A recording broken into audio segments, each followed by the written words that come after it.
You swore you wouldn't do it. You unfollowed them on social media, deleted their number like I tell you to, maybe even blocked them. But here you are, staring at your phone, wondering, what if I just send a little text? What harm can it do? No contact is hard, for most people anyway, but does breaking it ever actually work?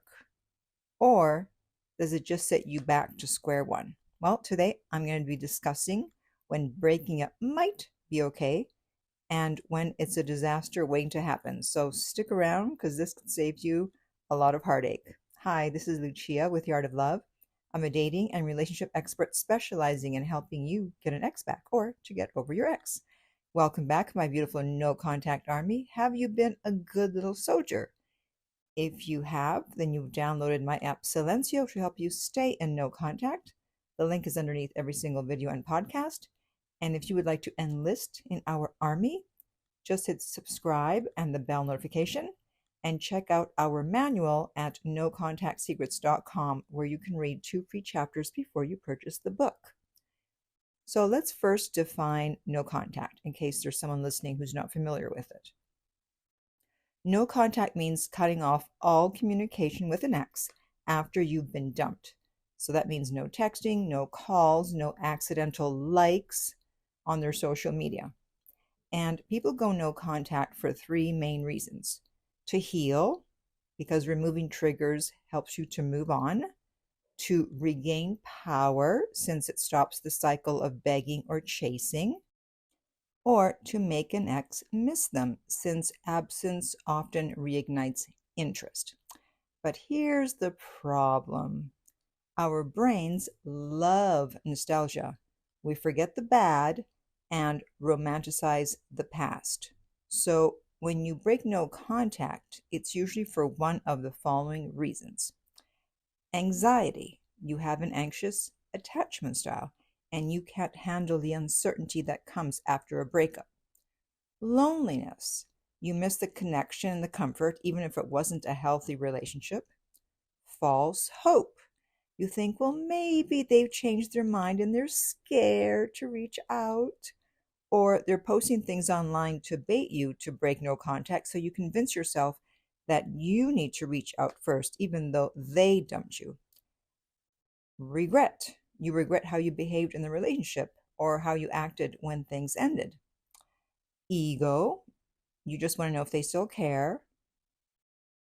Or fear. You're afraid that they're going to move on or suspect or even maybe know that they already have. But here's the thing. If they wanted to reach out, they would. Silence is an answer. So is there ever a scenario where breaking no contact leads to something positive? Well, maybe, but only under very specific conditions. One would be if it was a situational breakup. So this could be something like distance. They didn't want to do the long distance thing anymore, but now you're moving to their city. But you don't need to break no contact for that. You can announce it on social media, which they're probably stalking anyway. It's better if they reach out to you in that case. But maybe it was bad timing. Maybe you had just gotten out of a relationship or a marriage and you weren't ready for anything serious. So they broke up with you.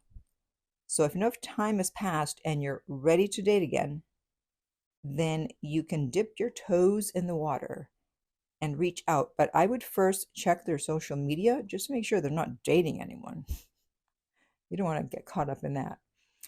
And the second reason would be if you're truly over it. So if you're reaching out more from a place of curiosity and not desperation, it might be harmless.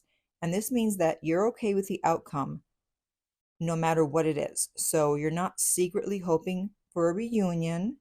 And if they never respond, fine. If they respond once and never again, fine. If they tell you to get lost or that they're dating someone, fine. But don't gaslight yourself into thinking that you're truly over it if you're not, just so you can reach out, because you're going to end up feeling worse. And you just reach out with a very simple text. Hey, I saw something that reminded me of you, or hey, you came to mind and I was just wondering how you're doing.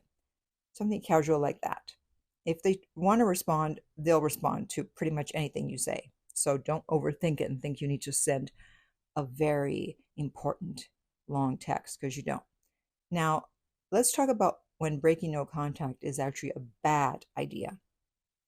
And that would be if you're still emotionally attached. So if you're hoping that they'll take you back, then you're setting yourself up for failure, or the relationship was toxic. Don't drink poison just because you're thirsty. Or maybe they ended it and never reached out. So respect their silence. If they wanted to, they would. They didn't, so they don't. Or maybe you're bored or lonely, and that's a you problem, and the solution is not them. Breaking no contact gives you a short-term high. You get your little dopamine hit, which is eventually followed by a crash when reality sets in. You realize you broke no contact for nothing, and they do not want to get back together, which is exactly why I made my app Silencio, because it stops you from breaking no contact. It actually does. There's a panic button where you hear my voice giving you a very good reason why you should stay in no contact, and the counter seems to help everybody as they see the days going by and they don't want to break the streak. So I will put the link to that in the upper right-hand corner on YouTube. So if you're fighting the urge to break no contact, then try these things instead. Write a letter that you will never send. So get those emotions out safely without hitting send. Vent to a friend, a therapist, or me. That's what I'm here for. Let me help you. Revisit your reasons for no contact. So remind yourself why you started. And then finally, focus on your future. So redirect that energy into something new. Now, does breaking no contact ever work?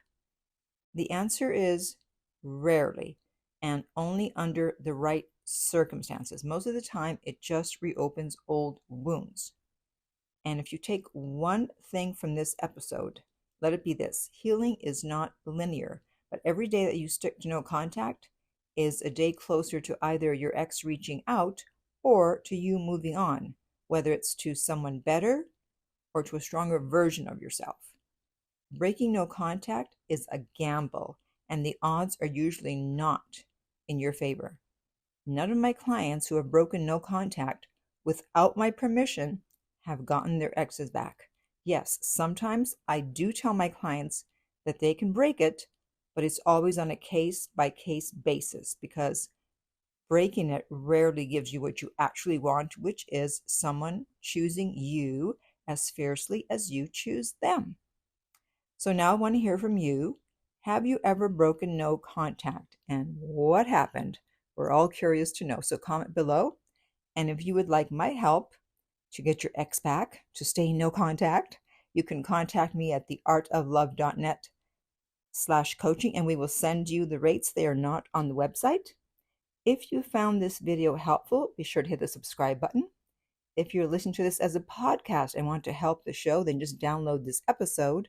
And finally, remember, love inspires, empowers, uplifts, and enlightens.